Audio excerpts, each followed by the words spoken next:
Hi viewers, இன்றைக்கி dosa recipe பார்க்க போகிறோம். வித்தியாசமான தோசை. ஆஷீர்வாத் ஆட்டாவில் பார்த்தீங்கன்னா மில்லட்ஸோடது பேட்டர் மிக்ஸ் கொடுத்துருந்தாங்க. சாம்பிள் பேக்கெட் தான் கொடுத்துருந்தாங்க. 80 கிராம்ஸ் இருந்தது. அதில் இன்றைக்கி தோசை ஊற்றி பார்க்கலான்னு பார்த்தேன். நல்லா சூப்பராக வந்திருக்கு. நீங்களும் ட்ரை பண்ணி பாருங்கள். வாங்க எப்படி பண்ணுறதுன்னு பார்க்கலாம். வீட்டில் அரைச்சி வச்சுருந்த தோசை மாவு எடுத்து வச்சுருக்கேன். அது கூட இந்த மில்லட் மிக்ஸை சேர்த்துக்கலாம். பவுடராக தான் கொடுத்துருக்காங்க. ஃபுல்லாகவே சேர்த்துட்டேன். முதல்லையே தோசை மாவுலேயே உப்பு இருக்குது, அதனால் இதுக்கு தனியாக உப்பெல்லாம் சேர்த்தலை. கொஞ்சமாக தண்ணி விட்டுட்டு நல்லா கலந்து விட்டு பாருங்கள், இந்த மாதிரி தோசை ஊற்றுற பதத்துக்கு கலந்து எடுத்துக்கலாம். இப்போ இந்த பக்கம் கல் போட்டிருக்கேன். கல்லில் எடுத்து அப்படியே தோசை ஊற்ற வேண்டியது தான். இந்த தோசை அப்படி ரொம்ப மெலிசாலாம் வராது, கொஞ்சம் ஓரளவுக்கு அப்படியே திக்காக ஊற்றிட்டு இப்போ அப்படியே சுற்றி எண்ணெய் விட்டுக்கலாம்.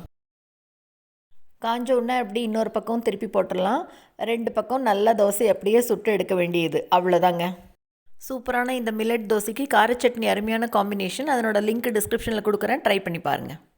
இந்த வீடியோ உங்களுக்கு பிடிச்சிருந்ததுன்னா லைக் பண்ணுங்கள், ஷேர் பண்ணுங்கள், கமெண்ட் பண்ணுங்கள். மறக்காமல் நம்ம சேனலை சப்ஸ்கிரைப் பண்ணுங்கள். கூடவே பக்கத்தில் இருக்கிற பெல் பட்டனையும் தட்டி விட்டுருங்க. ஸோ நான் போடுற வீடியோ எதுவும் மிஸ் பண்ணாமல் பார்க்கலாம். தேங்க்ஸ் ஃபார் வாட்சிங்.